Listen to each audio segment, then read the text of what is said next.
Hi guys, and welcome back to my channel. I hope all is well. I made this video, not gonna lie, 2 times, but the first time it wasn't all that good. The second time the angles were bad.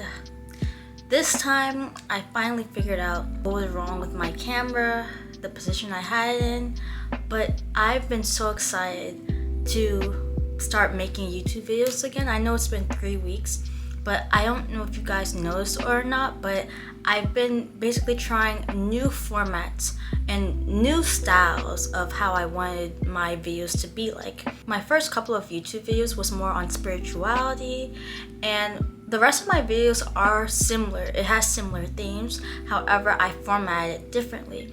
But then I took those 3 weeks to think, okay, how do I want my YouTube videos to really be like? Because I want my style to be very similar. You guys will notice the change of videos starting from this one. But yes guys, I'm very excited for this video. Making videos has been really fun for me, and it's something I know I want to do in the future. So yeah, as you can see, this video is titled How to Make Your Life More Magical, aka how to enhance the quality of your life. As you guys know, I love whimsical fairy tale-esque things, and so as I was writing on my notes how I personally, or what I personally do to enhance the quality of my life, I'm like, wait, if you implement these things, your life will be more magical. You will be attuned to the magic of your life. That's how I put it. You'll find inner peace. Your productivity will increase. Your concentration will increase just by doing these very simple things. So let's just jump into it. I'm so excited to talk about it. I categorize this video into 3 sections: wellness, wholeness, and happiness. Wellness is starting off with the very crucial things that you need to implement in your life to enhance the quality of it. Wholeness is more talking about spiritual things / things I do to feel whole, to feel complete, to feel internally guided. And then the last thing, I categorize that as happiness, because happiness is fleeting, which means that category, you don't really need to implement those things. Those things are just things I sprinkle on top of just for me to have more fun in my life. So let's just jump right in. So in the wellness category, I wrote eat fruits and veggies once a day. This is so important. Last weekend and also yesterday, you could tell by the cup that I used this, I've made smoothies. In high school, I used to be a smoothie fanatic. I'm starting to go back in my smoothie routine to clear my palate. But I found a really easy way to make smoothies because I'm on campus. So there's malls, there's grocery stores, but it's so far from the campus, not easily accessible.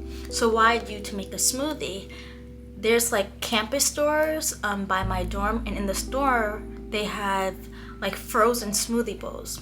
In the smoothie bowl they have dragon fruit, pineapples, and mangoes. So I put the smoothie bowl in my magic bulletin, and I had frozen bananas, so I threw it in there, and then I also put oat milk in it, and then I blended it, and it was so good. It was so filling, and just the taste of it, it was better than any sugary drink. It was so the taste was so good. To get my veggies in, there's a diner on campus I go to, and they have salads and they have like fruits and stuff. For last week, I've been door dashing salads, which I don't recommend because DoorDash is really expensive. But I recommend, if you are close to any local produce groceries, go get like your greens there. Go make salads. I know a lot of people aren't fond of the taste of like lettuce and spinach, and that's why I like to eat it in salads, because salads are so customizable. You could put apples in salads, you could put blueberries, you could put cranberries, you could put oats in salads. There's various dressings you could use. You could also eat salads with fish, you could eat salads with chicken. I've tried, I don't think this is the healthiest, but I've tried fried shrimp with salads. You could do all these combinations, and guys, trust me, there's a salad out there that you would like. It's so good. You just have to find a way to customize it. Fruits and vegetables are so important, and I always knew that, but as I actually started to implement it in my lifestyle, I saw that my energy definitely increased, and I didn't feel as sluggish compared to eating all of those processed foods. And there's more ways to intake fruits and vegetables beyond smoothies and salads, but find the best way. Experiment.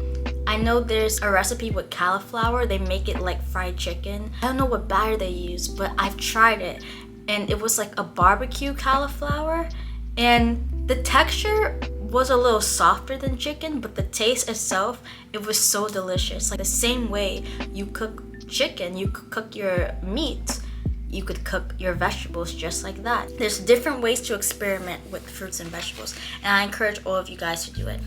The next thing I have in my list is fasting. Now, also I want you guys to see I wrote all of these things down, so if I'm watching the camera, that's the reason.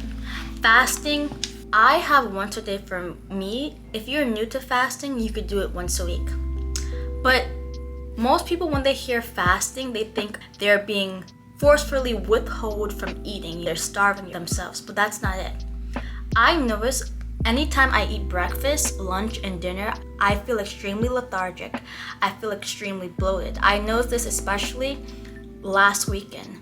On Saturday and Sunday, I had a heavy breakfast. I had waffles, eggs, and sausage.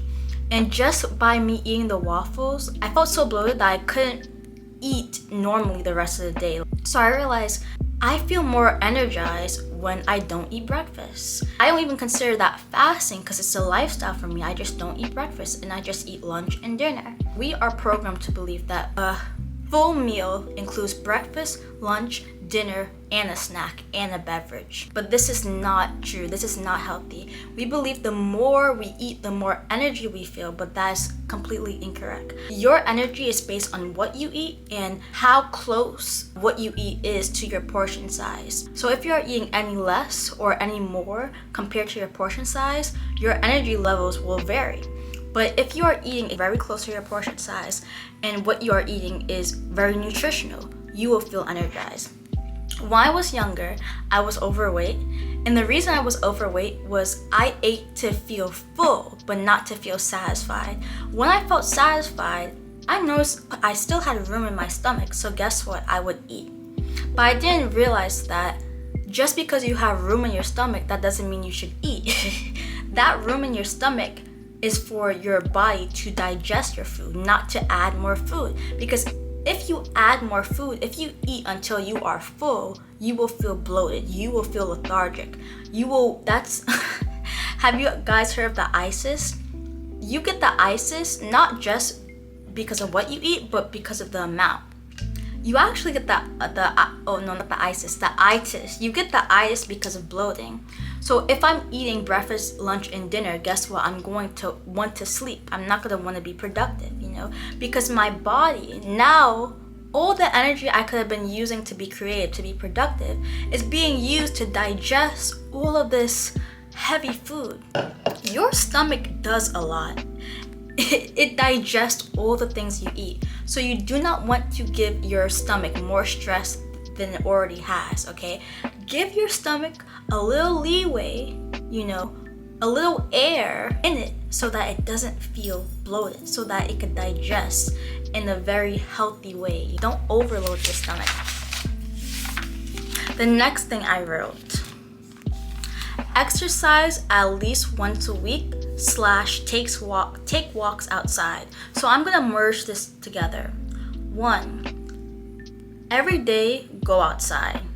Now, this sounds very simple, right? And it is, but not really, because we live in a world that prioritizes productivity over health, which means that most of the time when we are working, we are not outside, we are inside. Most of our lives, we are spent inside, and that is terrible. In high school, I did this often. I would just stay inside. Well, after class, after school, I would just go on my bed, close the door, and just stay there all day. And I was so depressed, so sad during those times. And no wonder why, because I was barely getting sunlight. Your body needs sunlight. Even if you are going outside to just pick up groceries, do that. If you are going outside just to do, regular things, go outside. Never spend a full day inside, okay? This is what makes you sad. I learned a fun fact that when you are inside, your brain believes that even if it's sunny outside, your brain will act as if outside is cloudy, as if it is dark outside, because you are inside. And that's such a weird fact I learned. But I never noticed this in myself, but it makes sense because usually when I'm inside, I just feel very sad. I feel like this depression feeling, you know. This is why I say everyone, you know, you're not sad, you just haven't gone outside. You need to go outside. The next tip, exercise at least once a week. Now I might shorten this just to be fair of everyone's schedule, but I realize when I exercise, you know, when I'm doing it, it hurts like hell, but after, it's like this very calming, relaxed feeling that I feel after. My body feels very stretched and just, it feels really good. That's because when you're exercising, your body releases endorphins. Your body releases that feel-good feeling, and that also helps with depression. Also, it enhances your concentration, because if I'm running 20 minutes on the treadmill, and assuming that you're not on your phone or scrolling on TikTok, if I'm just running, or even if I have music, you know, in the background, I'm still concentrated on what I'm doing.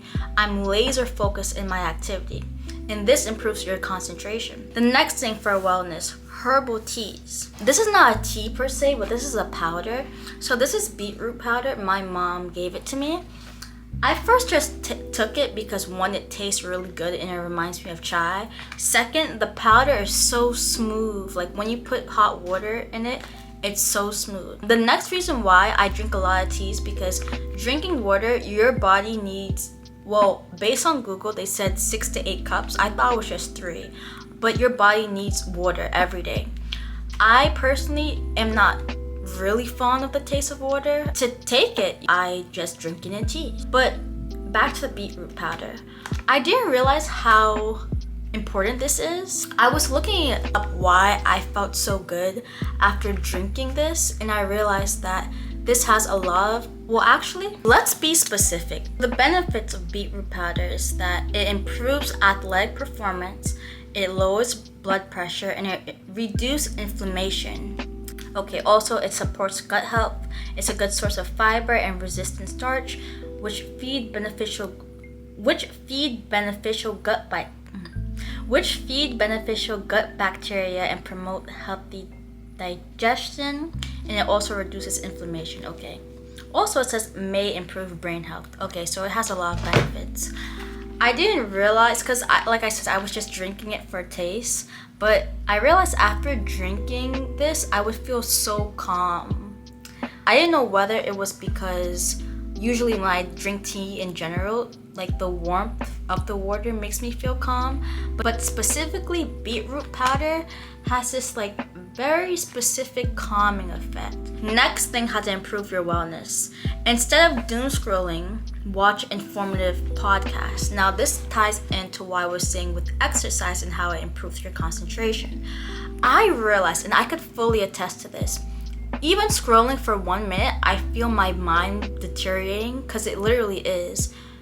Scrolling, especially on TikTok, since on TikTok, your attention span is all over the place. You watch a second of one video, flip, next video, flip. Your attention is literally everywhere. Your mind is going to deteriorate. It's going to lose focus, lose concentration. And concentration, your attention is very important. I always say this, attention flows where energy goes. I realize how a lot of college students, and not just students, people that are trying to pursue a specific goal, a lot of them say, wait, it's hard for me to stay still and focus and concentrate. I'm not able to complete this goal. Why? It's because you lack concentration. Concentration is fundamentally the basis of what you need to achieve a goal. It's not about how smart you are. It's not about your resources. It's more about your concentration, your focus. Listening to informative podcasts helps you increase your concentration, because most of the time, informative podcasts are like roughly an hour long. Some are even longer. So if you're watching that without scrolling, without having an external stimuli taking your focus, then not only are you going to improve your concentration, but you are going to soak in all the information that you're getting from that podcast. Most people have this common misconception that listening to informative podcasts, this is boring, or learning is boring. And I know, because I used to think that learning was boring. But it was until I started to find podcasts that was actually interesting. For example, Joe Rogan, very famous podcaster. I watched a podcast recently of him interviewing, I forgot the man's name, but they were talking about quantum computing. And I know that already sounds very computer sciencey, very boring, but it's not. Just to give you a brief summary, a quantum computer is this computer that looks like a really big chandelier, and what it does, it's able to find the ideal solution, the very best answer, by tapping into infinite possibilities, infinite realities. I don't know if you guys believe in the multiverse. I did previously believe in it before watching the podcast, but after, it made me believe in it more when they went into detail of how quantum computing really works. The reason why learning new things is so important is because the more you learn, the more your mind is able to think of different possibilities, just like a quantum computer.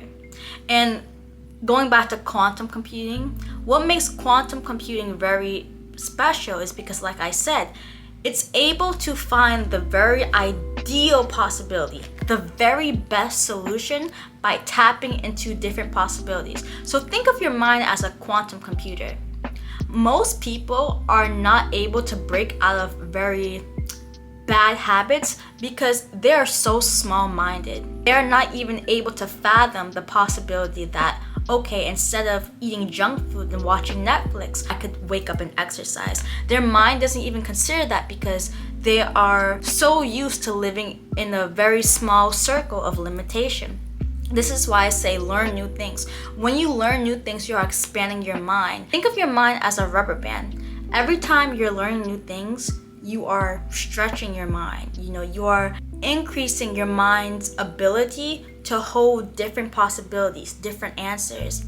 And this could help you especially in a business or if you're trying to reach a goal. Most of the times we are not able to reach a goal, not because we lack resources, not because we aren't competent, but it's really because we are small-minded. We think that in order to reach a goal, we have to do this very specific thing. But no, there's various possibilities, there's various answers to meet a goal. But you will never be able to understand those answers if you are small-minded. If you are so familiar with a very limited way of seeing things. Now this takes me up to my next section, wholeness. If you don't remember anything else in this video, what I'm about to say is the most important, okay? If you implement this one thing, your life will completely change. And this thing is meditation. So I said every day, meditate for 1 hour. Now I understand if you are new to meditation, 1 hour would seem like a stretch. So I will encourage you to do 20 minutes. I know most people say if you're a beginner, you should do 5 to 10, but I expect greatly from you guys because I expect greatly from myself.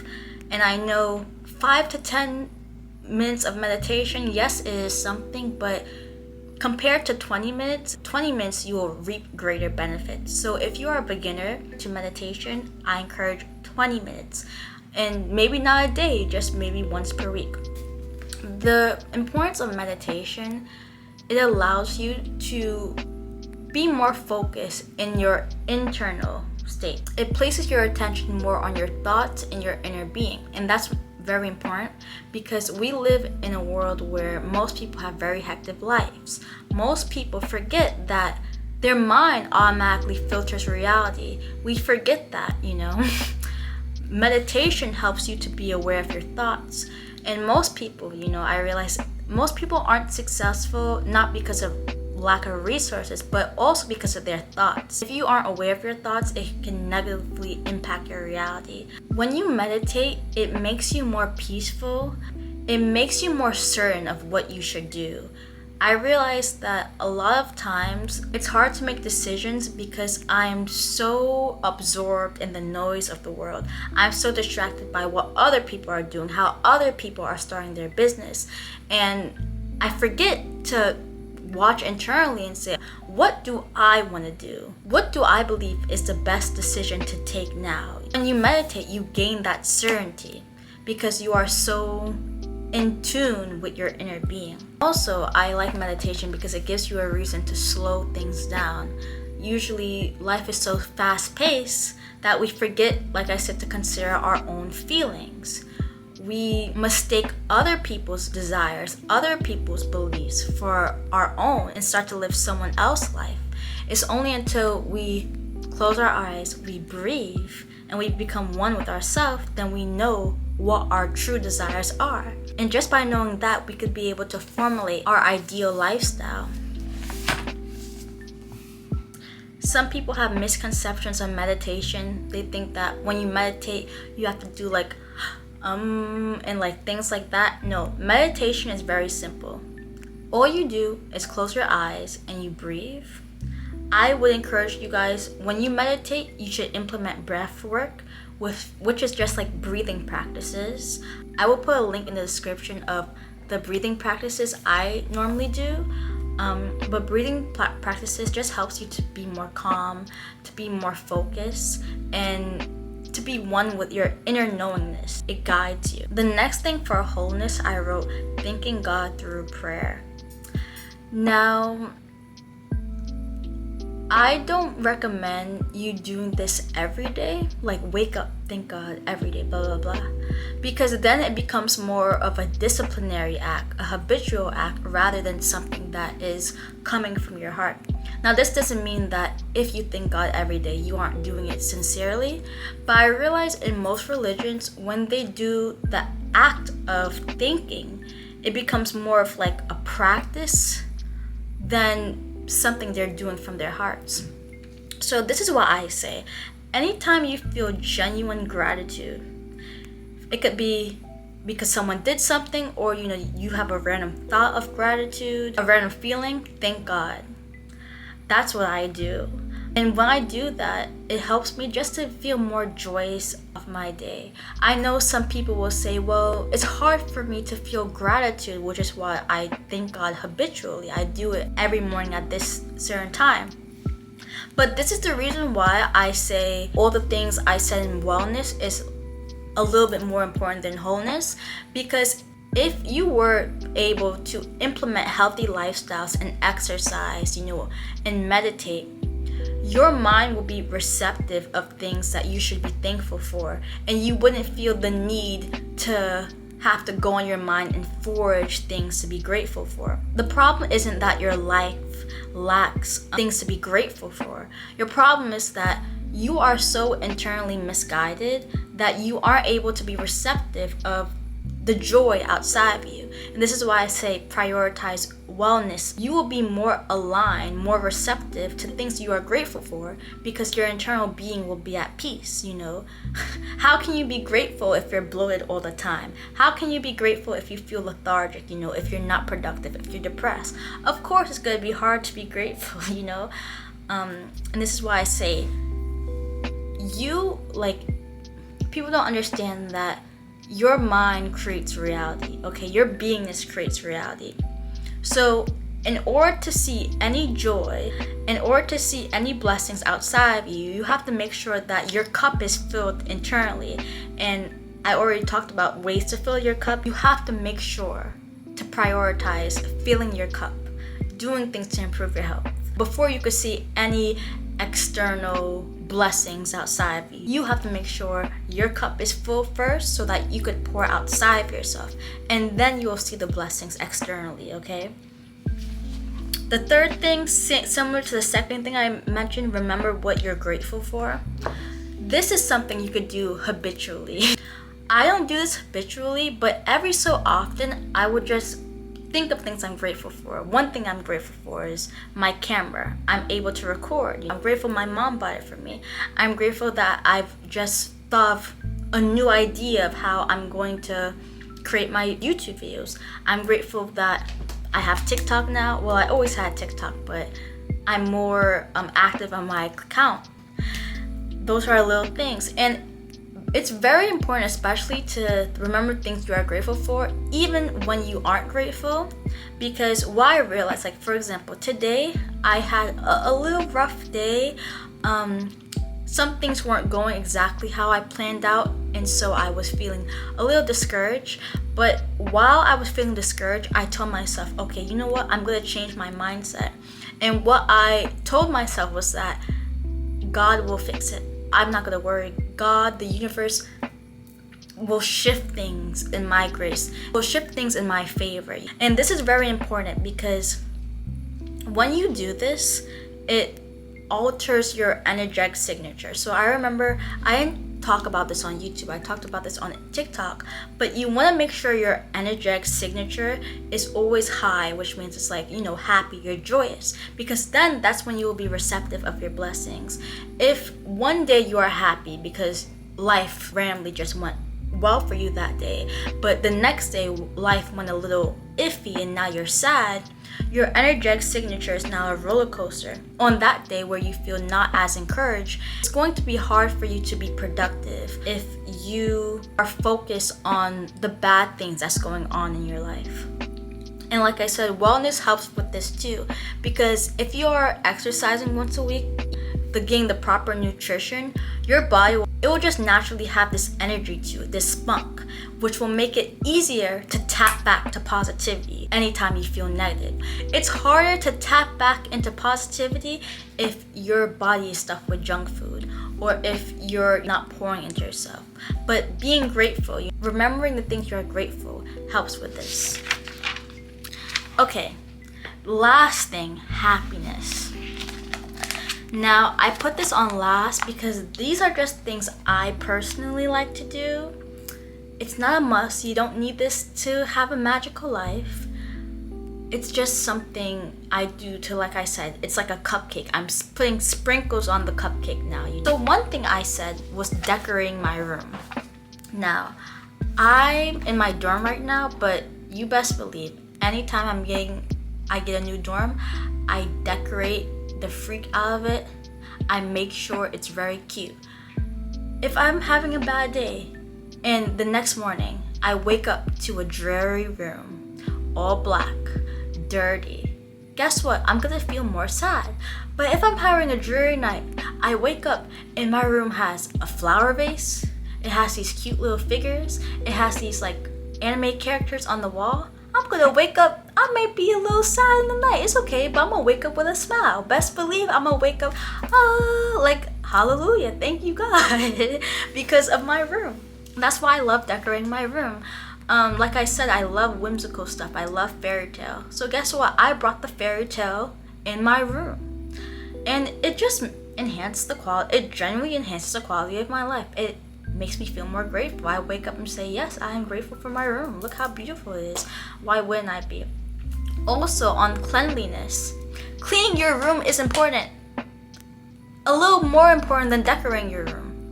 I would say equally important to decorating your room. But I realized last semester, when my room was dirty, I really didn't want to do anything. I felt sad, you know. But now, when my room is clean, guess what? I feel so at peace. Like, it generally, I heard this statement, your mental state reflects, no, the cleanliness of your room reflects your mental state. And that makes so much sense because last semester I was, you know, not productive, I was sad, and guess what? My room reflected that. But this semester I'm more hopeful, you know, I feel more creative, I have more of that creative energy, and guess what? My room is clean. Like, it's been clean, and I keep it this way. So make sure you clean your room, you know, it really matters. The next thing, wearing bright colored clothing. So, perfect example, I don't wear bright colored clothing every day, but I do most days. I realize when I'm wearing bright clothing, it makes me feel this, I don't know, I feel more energized. Like, wearing pink makes me feel more energized. Now, obviously, like I said, it's not a must because, like, for example, my day today was a little bit more shitty than yesterday, and yesterday I wore dark green, you know. But I would say wearing pink, it makes me feel a little bit, it makes me feel energized. Well, not pink specifically, but just color clothing, it makes me feel energized. Recently I've been wearing more skirts, more like flowy clothing. I realized when I wear clothing that's like, it matches and it's more of my style, it's more like girly, I feel better, you know. And then in the morning it helps me to have something to look forward to also, because I do look forward to matching my clothing and styling. I really love styling, so it's like a get up call, if that makes sense, you know. It gives me something to look forward to other than like YouTube and stuff, but addition to that, it gives me something additionally to look forward to. And I love expressing myself through style. Okay, I also said I wrote accessories, nails, and hair. Let me make it clear though, if there's one day you aren't able to get your nails done or hair done, that shouldn't be the end of the world. That's why I listed these last, because you could live without getting your hair done all the time. You could live without getting your nails done, okay? And if one day you're wearing a shitty outfit, that is okay. You should still feel internally peaceful if you don't have any of these things. But y'all, I'm just a girl. I do love getting my nails done. My nail did break. I'm not getting it done anytime soon though, because yeah, but doing these things generally makes me feel, I wouldn't say fulfilled, but it makes me feel, it adds something to my life. I love, like, it's like you guys see how like now I'm holding my notebook and like you can see the red in my nails. Like, I love that. I love the pop of color. I love color. It just makes me feel really good inside. That's it for the video. I hope you guys enjoyed this. I also have additional tips I didn't include in this video, but if you guys want it, I will make a part 2, or if you have other tips to enhance the quality of your life that you do personally, feel free to put in the comments, okay? And I will make a video on those as well. I hope you have a blessed day. I hope you learned from this, and I will see you in my next video. Bye.